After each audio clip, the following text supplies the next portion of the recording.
ತಡೆಗಟ್ಟದ ಕೈಲಾಗದ ಸರ್ಕಾರಕ್ಕೆ ಧಿಕ್ಕಾರ. ಆಸ್ತಿನರಿಗೆ ಬಾರುವ ಸರ್ಕಾರಕ್ಕೆ ಧಿಕ್ಕಾರ. ಕೊಲೆಗಳಿಗೆ ಸರ್ಕಾರಕ್ಕೆ ಧಿಕ್ಕಾರ.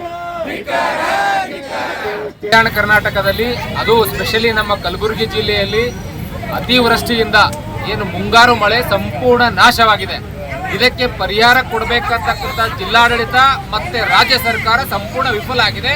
ಅದಕ್ಕಾಗಿ ಕಲ್ಯಾಣ ಕರ್ನಾಟಕದ ಎಲ್ಲ ರೈತ ಪರ ಸಂಘಟನೆ ಇರ್ಬೋದು ಮತ್ತು ವಿವಿಧ ಸಂಘಟನೆ ಇರ್ಬೋದು ಮತ್ತು ಮಠಾಧೀಶರ ನೇತೃತ್ವದಲ್ಲಿ 2ನೇ ತಾರೀಕಿನಿಂದ 9 ದಿನದಿಂದ ಪ್ರತಿಭಟನೆ ಹಮ್ಮಿಕೊಂಡಿದ್ದಾರೆ. ಜಿಲ್ಲಾಡಳಿತ ಇಲ್ಲಿವರೆಗೂ ಬಂದು ರೈತರ ಸಮಸ್ಯೆಯನ್ನು ಕೇಳಕ್ಕೆ ರೆಡಿ ಇಲ್ಲ. ಮತ್ತೆ ಮಾನ್ಯ ಉಸ್ತುವಾರಿ ಸಚಿವರಂತೂ ಬೆಂಗಳೂರಲ್ಲಿ ಮೀಟಿಂಗ್ ಮಾಡ್ತಾ ಇದ್ದಾರೆ. ನಾವು ಜಿಲ್ಲಾಡಳಿತಕ್ಕೆ ಮತ್ತು ರಾಜ್ಯ ಸರ್ಕಾರಕ್ಕೆ ಈ ಮೂಲಕ ಎಚ್ಚರಿಕೆ ಕೊಡ್ತಾ ಇದ್ದೇವೆ. ಕಲ್ಯಾಣ ಕರ್ನಾಟಕದ ಕಲಬುರಗಿ ಜಿಲ್ಲೆಯಲ್ಲಿ ಈ ವರ್ಷದ ಮುಂಗಾರು ಅತಿವೃಷ್ಟಿಯಾಗಿ ಇಡೀ ರೈತರ ಬೆಳೆ ಸಂಪೂರ್ಣವಾಗಿ ಸರ್ವನಾಶ ಆಗಿ ಹೋಗಿದೆ. ಅತಿವೃಷ್ಟಿಯಿಂದ ಆಗಿರ್ತಕ್ಕಂಥ ಬೆಳೆ ಹಾನಿ ಪರಿಹಾರಕ್ಕಾಗಿ ಕಲಬುರಗಿ ಮಹಾನಗರದೊಳಗಿರ್ತಕ್ಕಂಥ ಎಲ್ಲ ಸಂಘಟನೆಗಳು ರೈತ ಮುಖಂಡರು ಕೂಡಿಕೊಂಡು ಅಕ್ಟೋಬರ್ 2ರಂದು ಗಾಂಧಿ ಜಯಂತಿಯ ಉತ್ಸವವನ್ನು ಮಾಡಿ ಈ ಒಂದು ಸತ್ಯಾಗ್ರಹವನ್ನು ಹೂಡಿದ್ದಾರೆ.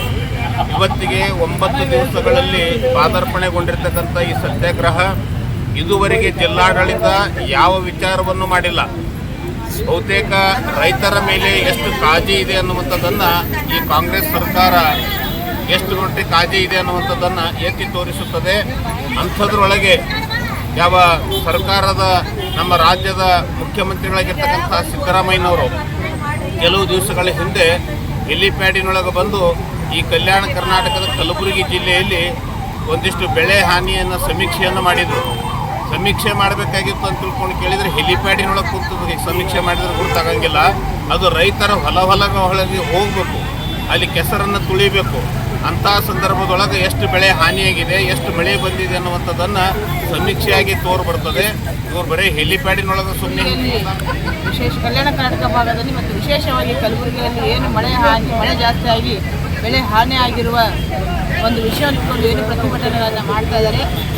ಆ ಪ್ರತಿಭಟನೆಯಲ್ಲಿ ಈ ನಾಡಿನ ವಿವಿಧ ಮಠಾಧೀಶರು ಕೂಡ ಬಂದಿದ್ದಾರೆ. ಅದರಲ್ಲಿ ಹೆಚ್ಚಿಗೆ ಆಸಕ್ತಿಯನ್ನು ನಮ್ಮ ಪಾಡಾದ ಶ್ರೀಗಳು ಕೂಡ ಕೊಟ್ಟಿದ್ದಾರೆ. ತಮಗೆಲ್ಲ ಗೊತ್ತಿದೆ. ಈಗಾಗಲೇ ಅವರು ಕೂಡ ಹೇಳಿದ್ದಾರೆ, ನಮ್ಮ ಕಲಬುರಗಿ ಎಲ್ಲ ಮಠಾಧೀಶರು 13ನೇ ತಾರೀಕಿಗೆ ಏನು ಕಲಬುರಗಿ ಬಂದಂತ ಏನು ಘೋಷಣೆ ಮಾಡಿದರೆ ಆ ಘೋಷಣೆಗೆ ಮಠಾಧೀಶರ ಬೆಂಬಲ ಇರುತ್ತೆ ಅಂತ ನಮ್ಮ ಮಾತನ್ನು ಕೂಡ ಹೇಳಿದ್ದಾರೆ. ಈಗಾಗಲೇ ಕೆಲ ಮಹಿಳೆಯರು ಬಂದಿದ್ದರು, ಕಾಳಜಿ ಕೇಂದ್ರಗಳನ್ನು ಬಂದ್ ಮಾಡಿದಾರಂತೆ.